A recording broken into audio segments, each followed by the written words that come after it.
Saludos nuevamente para todos los estudiantes. Retomamos este proceso de reflexiones que venimos realizando sobre la ética profesional, la ética humanista. Ahora, desde los espacios mismos de la universidad que nos vinculan vitalmente en todo este proceso de construcción a nivel de nuestra humanidad y de nuestra profesionalidad. Hablábamos pues de los derechos humanos y de la dignificación de la persona.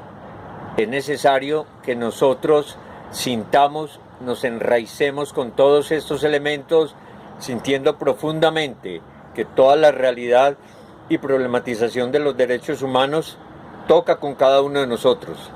Difícilmente podemos edificar la dignidad humana, el reconocimiento de nuestra persona, nuestra identidad personal, desconectados de la realidad general de los derechos humanos, que se nos sitúan social y culturalmente a nivel mundial como realidades problemáticas que urgen de una transformación y de resoluciones significativas.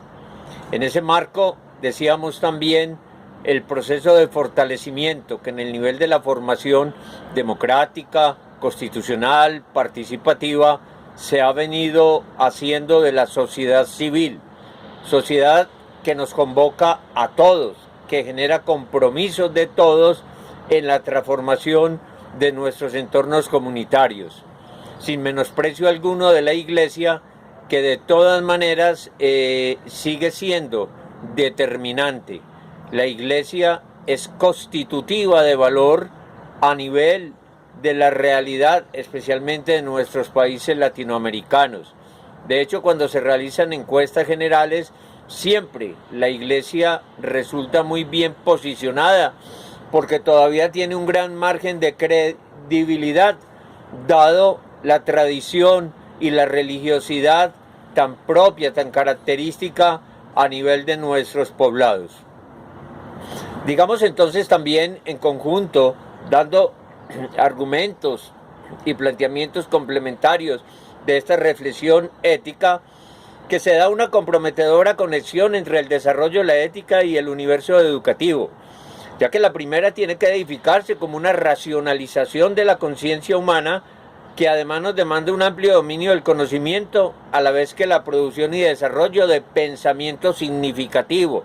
Incluso a nivel de las instituciones universitarias y de los centros de investigación se habla de la generación de pensamiento crítico reflexivo del más alto nivel.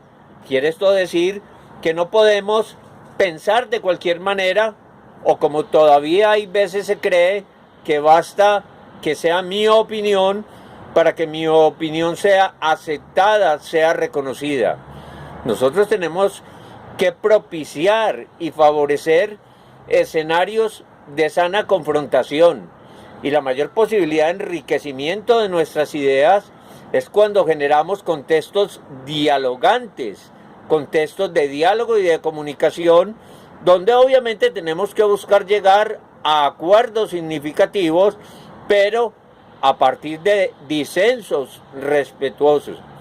A mí lo que realmente me enriquece, lo que me hace crecer como persona, es la diferencia, es el pensar distinto del otro, que confronta e interroga mi propio saber. Claro, en el camino hay que buscar llegar a síntesis, a acuerdos, a niveles de entendimiento humano, que ya lo hemos planteado en buena medida, lo recuerda la tradición filosófica, es el ejercicio de la razón por los sentidos.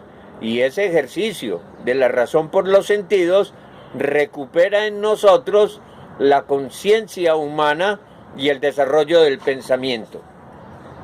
Pudiéramos igualmente cuestionarnos cómo en nuestro estado de cosas prevalece grandemente la razón de la fuerza a la fuerza de la razón, y cómo hemos hecho vanidad de vanidades en la rampante superficialidad social y la cultura light que se nos impone. Por tanto, es deseable sería que mediante la creciente reflexión y la conciencia ética pudiéramos pasar de estados de barbarie y primitivismo a verdaderos estados de civilización y humanización comunitaria. Bueno sería que nos detuviéramos en este punto y asumiéramos conciencia profunda de cómo todas nuestras reacciones y comportamientos irracionales, muchas veces casi que animalescos, desdicen de lo más alto y significativo de nuestra calidad humana. Si hemos sido formados desde la casa, pasando por la escuela, reconociendo el aporte de la formación religiosa, es porque tenemos la necesidad de descubrirnos como seres con valor, en interacción humana permanente con los demás.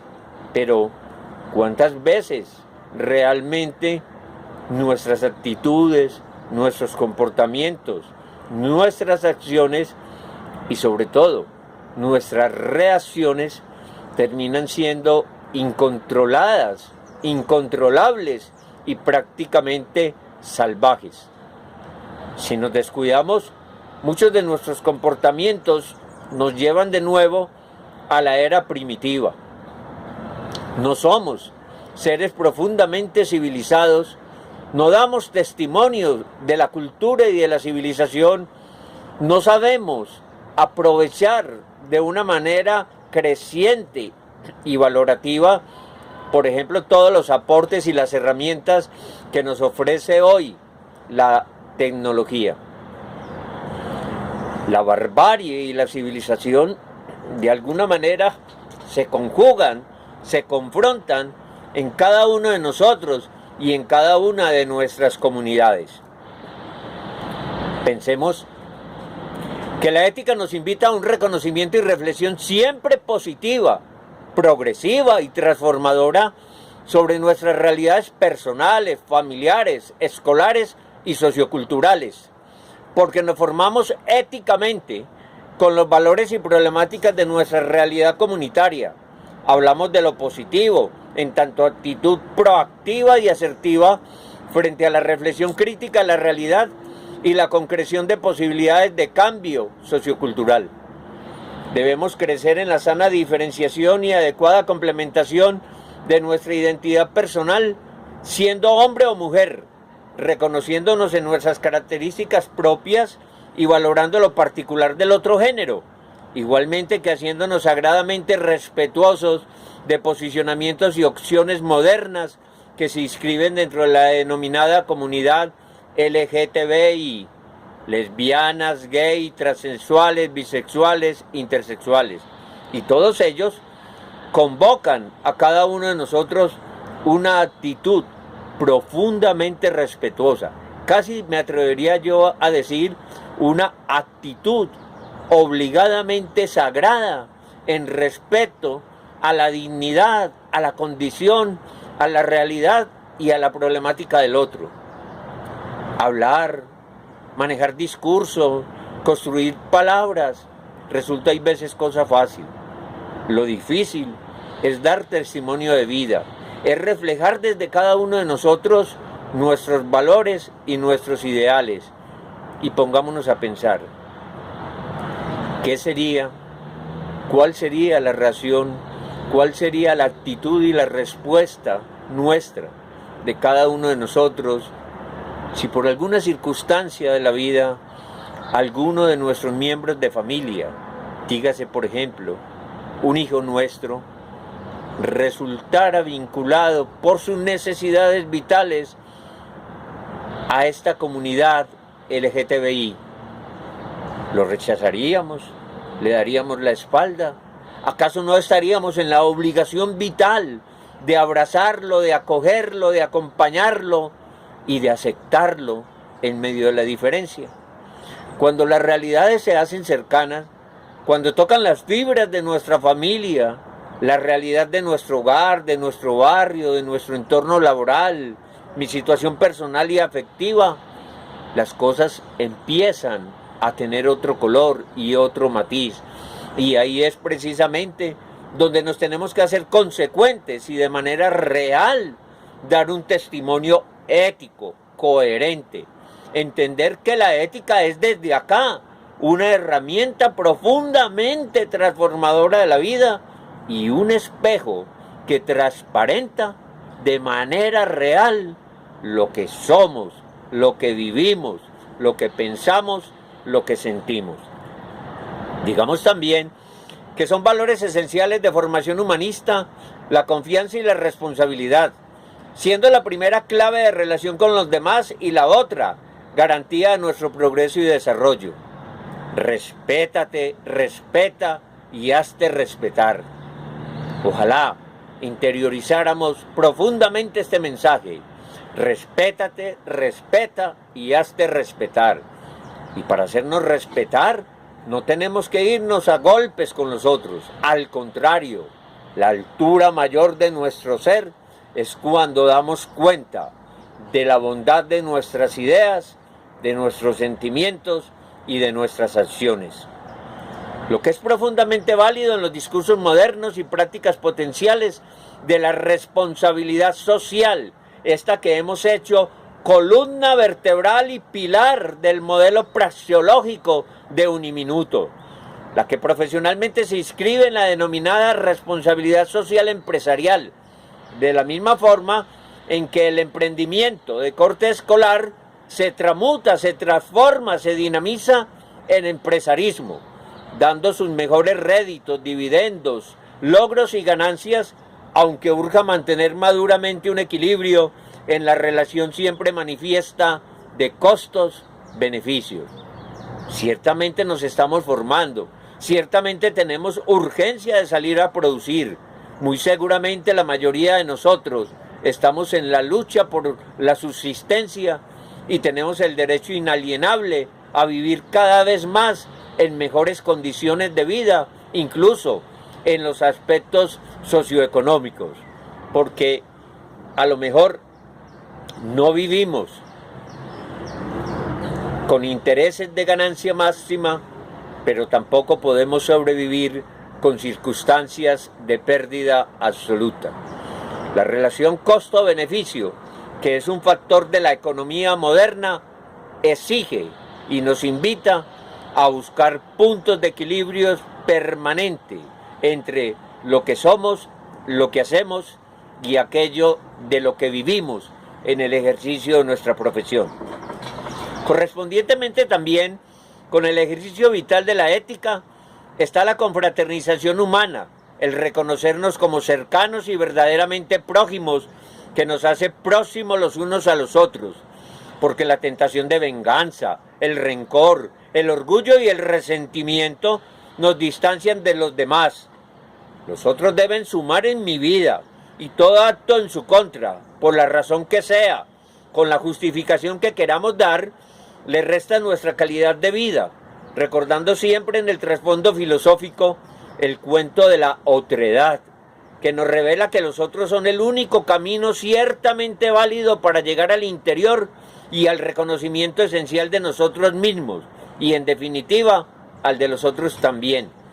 Este factor de la otredad, que viene de la filosofía latinoamericana tan bellamente expresada por Fernando González, desde otra parte que no es tan lejana la parte, sino acá cerca, nomás en Envigado, es una invitación a un viaje interior. Solo es posible conquistar el mundo si nos conquistamos a nosotros mismos. Pero la única posibilidad de conquistarnos a nosotros mismos, de viajar a nuestro interior y descubrirnos desnudamente en lo que somos, es a través de los otros. Los demás se vuelven en un espejo transparente que nos muestra tal como somos. Por eso definitivamente necesitamos vivir colectivamente, en comunidad. Y por eso es tan bello ese paradigma de Uniminuto, cuando propone de manera permanente en las aulas de clase, en los pasillos, en las interacciones sociales y culturales de todos los integrantes de esta comunidad educativa, el trabajo colaborativo. No a un trabajo individualista, no a un trabajo egoísta que fragmenta la unidad y la fraternidad entre las personas. El trabajo colaborativo, que no niega la responsabilidad de cada uno, intenta sumar, intenta multiplicar, lejos de restar o dividir entre los sentimientos y los potenciales de inteligencia de todos quienes conforman esta comunidad educativa y su proyecto integral de formación humana, de formación profesional. Tengamos presente que los más fuertes y los que se precian de su intelectualismo y los que basan su fortuna en el tener más que en el ser ellos mismos suelen caer en la tentación de dominar, de explotar y de esclavizar a los más débiles, tanto a nivel personal como colectivo, mientras que en los pueblos inteligentes, en todo sentido, la fuerza de la razón debe imponerse a la fuerza física, enjuiciando la cultura a toda forma de violencia, instaurando verdaderas sociedades inteligentes y culturas ciertamente progresistas. Hagamos entonces de la ética una celebración festiva de la vida, como descubrimiento de todas nuestras posibilidades humanas y superación progresiva de nuestras debilidades y limitaciones personales, siendo también reflexión y toma de conciencia de actitudes, valores y comportamientos sociales y culturales. Recuerden que lo que está en juego es nuestra felicidad, y muchas veces nos pasamos gran parte de nuestra vida buscando la felicidad fuera de nosotros, cuando la esencia, la vitalidad de la felicidad está en nuestro proyecto de vida, en nuestro sentido de vida. Bonita y significativa la anécdota de Anthony de Melo, cuando cuenta en alguna ocasión que el discípulo, montado en su mulita, iba recorriendo todo el poblado, preguntando en todas las esquinas y a todas aquellas personas con las que se encontraba, ¿dónde está la felicidad? Y desesperadamente gritaba en busca de la felicidad y no encontraba respuestas a su interrogante. Hasta que en un recodo del camino se encontró con su maestro, y el maestro le hizo parar al momento y le hizo caer en cuenta de una realidad que le había habitado desde siempre, pero que él no había podido descubrir. Le dijo el maestro: ¿cómo andas desesperado buscando la felicidad por todas partes y te has pasado la vida montado y cabalgando sobre la felicidad? Se lo dijo porque la mulita de aquel discípulo se llamaba felicidad. Obviamente vamos más allá de la anécdota, más allá de la metáfora, y entendamos que la invitación es a que descubramos la felicidad que está encima de nosotros, dentro de nosotros, y por lo tanto nosotros somos fuente de felicidad para nosotros mismos y para los demás. Cuenta igualmente Anthony de Melo que en alguna ocasión el maestro, convertido en un gran escultor, había hecho llevar una grandísima roca al taller y llamó a su discípulo y le pidió que por favor describiera la belleza de ese hermoso caballo que había dentro del taller. El discípulo se sintió de alguna manera burlado y casi que irrespetado, porque al frente de sus ojos no había cosa diferente que una gran roca. El maestro le recordó la necesidad de trabajar arduamente para descubrir los más grandes y bellos tesoros. Y acto seguido, con cincel y almadana en mano, empezó a tallar esa gran roca. Y después de algunas jornadas de trabajo, ante los ojos sorprendidos del discípulo, apareció el más bello caballo que se podría haber visto. El discípulo entendió entonces el mensaje del maestro. Ciertamente hay que trabajar para conquistar, y esa es una de las responsabilidades del estudio y del trabajo y de la formación ética. Vamos cerrando entonces estas reflexiones y quiero, antes de terminar, enfatizar la conexión de la ética con la moral y la axiología, establecer sus vínculos y sus elementos de diferenciación. No olvidemos ya entonces, para finalizar, que la ética comparte territorio con la moral y la axiología, que hablamos de ética humanista y de ética profesional, que la primera tiene que ver con las actitudes del hombre mismo y la segunda con las aptitudes y normas que regulan el ejercicio profesional, que por su parte existe una moral religiosa y una pública, teniendo una que ver con el ordenamiento espiritual y el conjunto de creencias, de prácticas y ritos del costumbrismo religioso de cada colectividad, y la otra, la moral pública, da cuenta del ordenamiento constitucional, en tanto leyes, normas y regulaciones que nos controlan estatalmente dentro de un país o estado determinado. La axiología, por su parte, se define como el estudio general y la reflexión y reconocimiento particular de los valores dados, estando abierto por demás el gran debate de si definitivamente nos encontramos en crisis de valores o en una mutación, rotación de valores, lo que nos obliga de manera inmediata a retomar al estudio, al conocimiento y análisis crítico de nuestras sociedades y culturas. El decálogo profesional, como código deontológico, se nos presenta como oportunidad necesaria e inigualable de sintetizar en 10 grandes postulados o principios fundamentales los grandes lineamientos, compromisos e infaltables que deben guiar, orientar y controlar el ejercicio de cada una de nuestras profesiones, a la manera práctica, como por ejemplo, en el ámbito religioso, los 10 mandamientos o las mismas bienaventuranzas sintetizan sabiamente lo esencial e igualmente lo fundamental de la cristiandad. A manera concluyente, pudiéramos enfatizar que la mayor riqueza de un ser humano es la conciencia plena de su pobreza humana, y que ciertamente las cadenas más esclavizantes de un hombre son las de su libertad humana, expresado como la oportunidad que se tiene de ejercer el libre albedrío, pero en tanto se es coherente y enteramente responsable con lo que se vive, se siente, se piensa y se hace. El libre albedrío de una persona inteligente, de una persona preparada, educativa y profesionalmente, no puede confundirse en modo alguno con la tentación de hacer lo que se me da la gana bajo ese supuesto malentendido, mal usado y mal trabajado de la Constitución del libre desarrollo de la personalidad, porque lejos está la formación ética de caer en la trampa del libertinaje.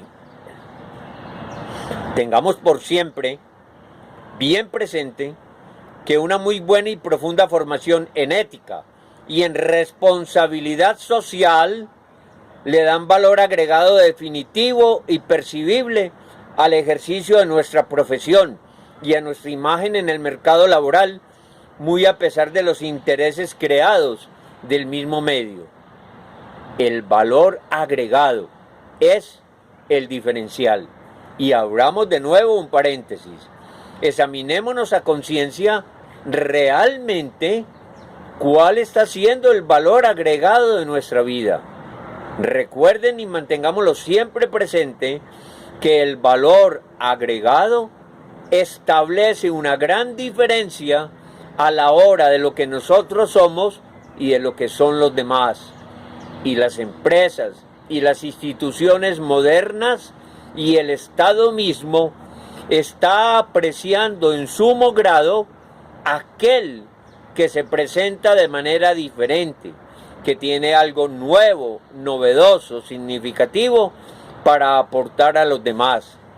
Valor agregado traduce ganancia de vida y, si se quiere, de manera práctica, en la mayoría de los casos, quienes suman valor agregado a su vida abren puertas de mayor realización socioeconómico, de mejor progreso, de muchísimo bienestar. Debemos todos apuntar en definitiva a un equilibrio formativo entre la idoneidad profesional y la calidad humana, ambos determinados en gran medida por los actuales entornos competitivos que fácilmente y dependiendo en gran medida de nosotros nos liberan o nos esclavizan definitivamente. De manera sencilla y con todo el corazón y las limitaciones de mi conocimiento humano, espero que estos elementos que en conjunto les he presentado sean realmente un aporte significativo, no solo para el desarrollo del curso y su buena terminación con una nota que tantas veces parece ser el centro de interés de los estudiantes. No, ojalá que trascendamos y hagamos de la reflexión ética y de todos estos contenidos material e insumo vital para fortalecer y para llenar de vitaminas valiosas todas nuestras vidas. Y no nos quedemos en la recesión, no nos quedemos en el silencio, no seamos egoístas con nuestro aprendizaje, porque cada uno de ustedes tiene vivencias, experiencias, realidades profundamente significativas. Compartámoslas comunitariamente. Por eso la invitación para que todos participen, que nadie, ninguno se quede sin participar en el foro de retroalimentación de esta videoconferencia en sus dos partes que encontrarán habilitado dentro de la plataforma. Muchísimas gracias.